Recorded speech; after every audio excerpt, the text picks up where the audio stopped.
So I just finished the 75 hard program, and since then I posted my day 1 and my day 75 photo, and I had a lot of questions about the program itself, what I did to get through on the day-to-day basis, and I figured I'd make a video and hopefully that can help some people out if they're on the fence about doing the program, or just in general if they had any questions, maybe that can clear some things up.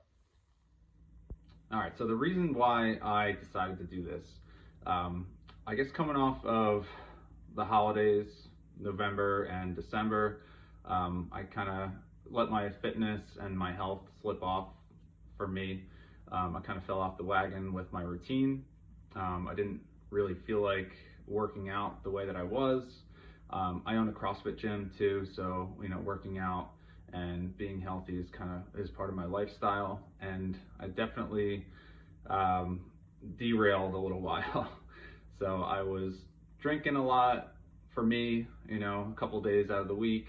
I wasn't really watching what I was eating. My training was kind of hit or miss. I'd work out here and there. I still worked out, but not to the intensity or the amount that I would have liked to. And I really just let myself slip off for a little bit. And then as the holidays rolled through, I wanted to do something starting January, which is very cliche, but a few of my members were talking about this 75 hard challenge, and I said, all right, I'm into. And so that's why I decided to do it, was to get my health and my fitness back on track to where I felt like it needed to be. Mainly it was for the mental toughness component, not so much the aesthetic goals or to be in the best shape ever. I just really wanted to get my mental toughness to where I felt like it should be. I was making a lot of excuses for myself. I was doubting myself when it came to certain things. I've always wanted to do a full Ironman, and I kind of chickened out last year. I ended up doing a half, which is still, not an easy task, but it was just kind of eating away at me that I didn't feel like I had the confidence to do a full. And that was really one of the main driving factors into deciding to do this, was for the mental toughness component. So a typical day of eating for me, I can eat basically the same thing every day and be pretty happy. I would start my day off with overnight oats. Almost every day I did that. It's just a very easy thing for me to make. It didn't really require a whole lot of prep time, and I like them, so I was completely happy eating that every day. After that, if I worked out in the morning, I would have my recovery shake, which was some type of protein and creatine mix, usually mixed with water. For lunch, I would do leftovers for dinner, which was typically either like a really big salad with a lot of veggies and protein on it, with a piece of fruit, or it would be some type of like meat and potato or protein and like starch type mix. It was very basic, nothing crazy. Then after that, if I worked out a second time and it was more intense, I'd probably have another recovery shake. I didn't really snack. My snack would be like kind of like a mini meal if I felt like I needed to eat more food. And then for dinner, it would be very similar to lunch. So kind of meat and potatoes diet, very basic, nothing crazy. And that was pretty much every single day. I did go out to eat a few times, but I think for the framework of what I chose to follow, it was very doable for me. I don't really crave junk food a whole lot. So if I did go out to eat, it was usually a piece of meat with some type of potato or vegetable or like a side salad.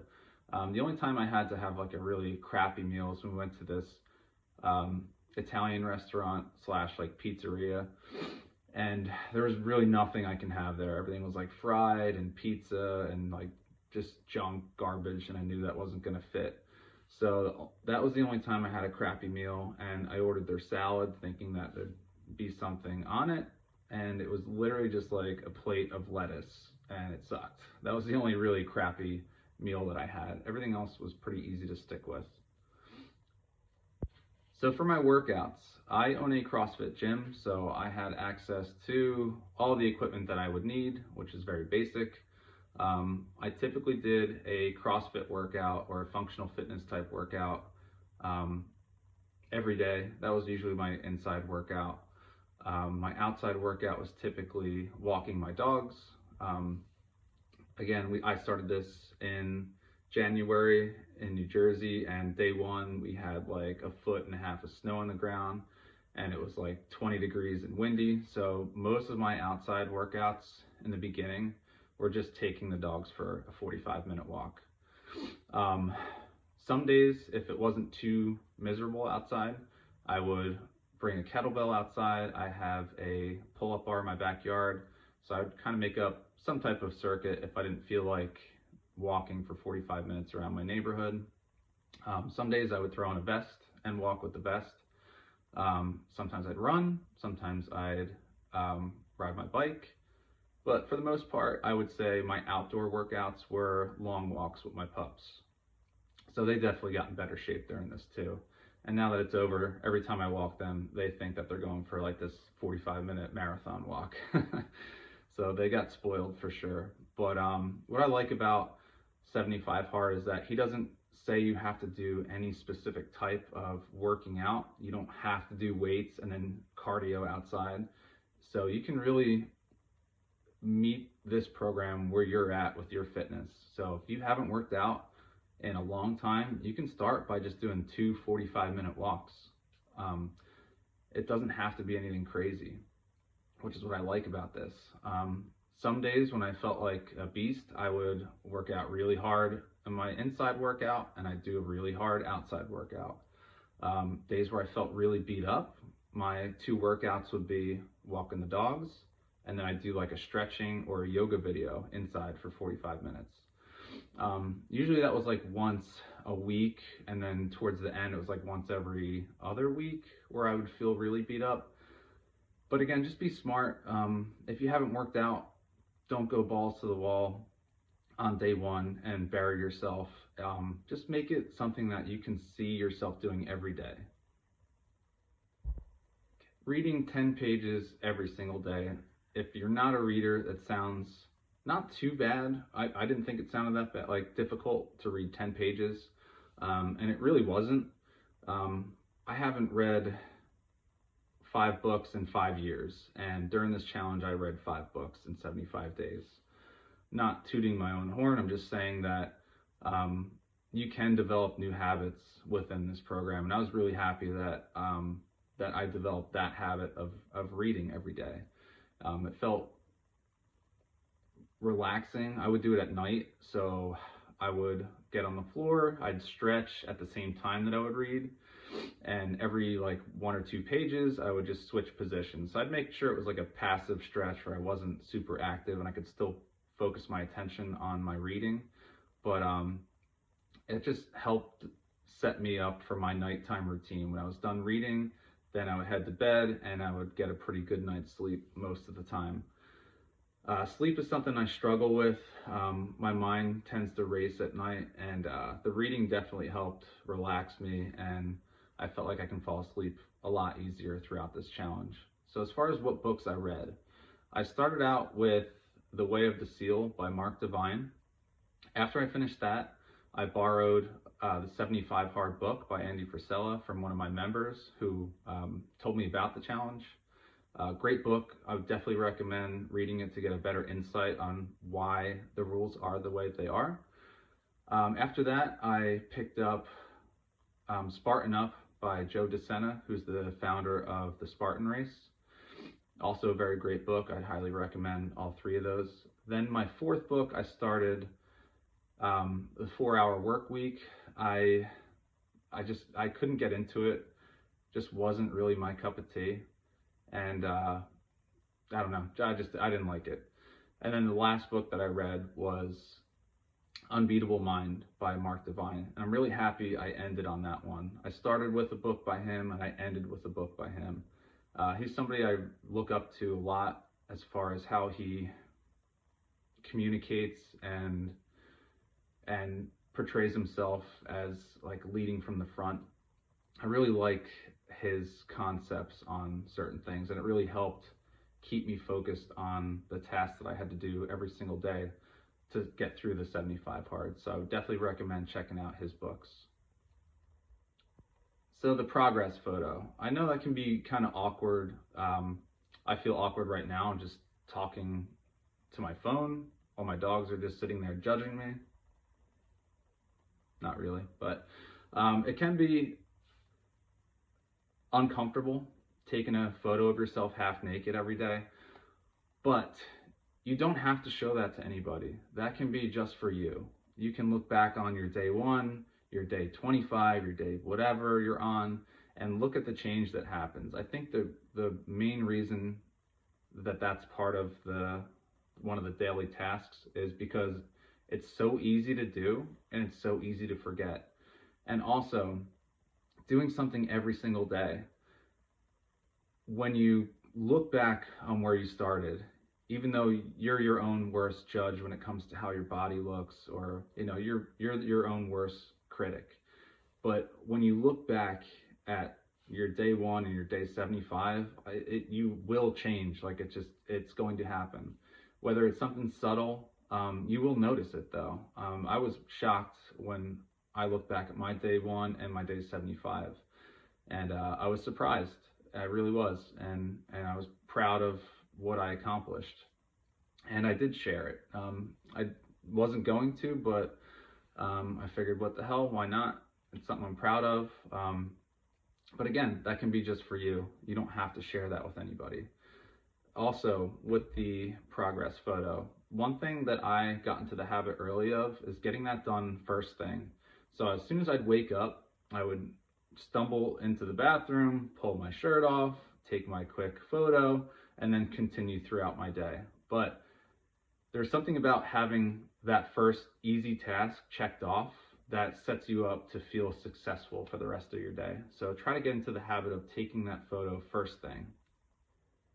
Okay, I wanted to address the gallon of water last because I felt like that was the hardest part of this whole challenge, was to drink a full gallon of water every day. I would definitely get yourself either a half-gallon jug or a full gallon jug. That way you don't have to worry about filling up a bunch of water bottles and trying to keep track. It's just one less thing that you don't have to think about. So what I would do as soon as I would wake up, after I took my progress photo, I'd fill up my half-gallon water jug and I would chug at least 20 ounces of that as soon as I'd wake up. So not only does that help hydrate your body right away after a night of sleep, but it also gives you a good head start on the amount of water that you're going to have to consume throughout the rest of your day. If you're the type of person that drinks a lot of coffee, which I do, it definitely is going to be difficult to get in that full gallon on top of the other fluids that you take. So definitely try to cut down on some of the fluids that you typically consume. So I would chug my 20 ounces of water, and then I'd make it a goal to have at least my first jug done by lunchtime. So throughout the morning, I would keep sipping it until I finished, then I'd refill it. And then my next goal for the day would be to try to have that done around dinner time. If I could, before dinner. That way I can be done drinking water and I wouldn't have to get up and pee 100 times throughout the night. But that doesn't happen every day. Not every day is going to be ideal. I had several days where it was 10 o'clock at night and I still had like a quarter gallon left, and I'd have to chug it and then go to sleep knowing that I'd be up in a couple hours. So going to the bathroom a lot is a pain. Like, you will have to pee constantly, especially if you're not used to drinking a gallon a day. That is a lot of water. Also, this isn't part of the program, but I would add some electrolytes to my water. They're tasteless, but just to make sure I was hydrated and I wasn't peeing out everything. So you want to make sure you're kind of retaining some of that too. You don't have to do that. It's just something that I did. And I would usually add that towards the end of my first jug. I'd add some electrolytes and then drink the rest. Again, you don't have to do that. But definitely wake up get a good chunk done, and then try to have as much of that finished before you go to bed. That's going to be probably the biggest thing that you can do to be successful with the drinking the gallon of water. Is just try to get it done as early as you can. I'm not saying wake up and chug a gallon and you're done for the day. I'm just saying sip it throughout the day, but try to get done around dinner time. So just to wrap up, I would definitely recommend this program for anybody who feels like they're in a rut, whether it's with their fitness or their mindset, especially your mindset. This has probably been the best thing for my mindset that I've ever done. It made me kind of fall back in love with my job. With the pandemic, it was definitely a tough time as a gym owner in New Jersey. And I felt like once we were able to open, it was hard to kind of get back into the swing of things. But this really made me grateful for being able to do what I love every single day. It kind of reignited the fire that I had when I started this gym 10 years ago now. And I'm really grateful for that. And one thing that helped with my mindset going into this was I didn't count what day I was on. I had no idea what day I was on until like the last maybe 2 weeks when I realized I was almost done. And that really helped with my mindset. I told some people what I was doing, especially if we were out and I wasn't drinking or, just hanging out, and I brought my own food.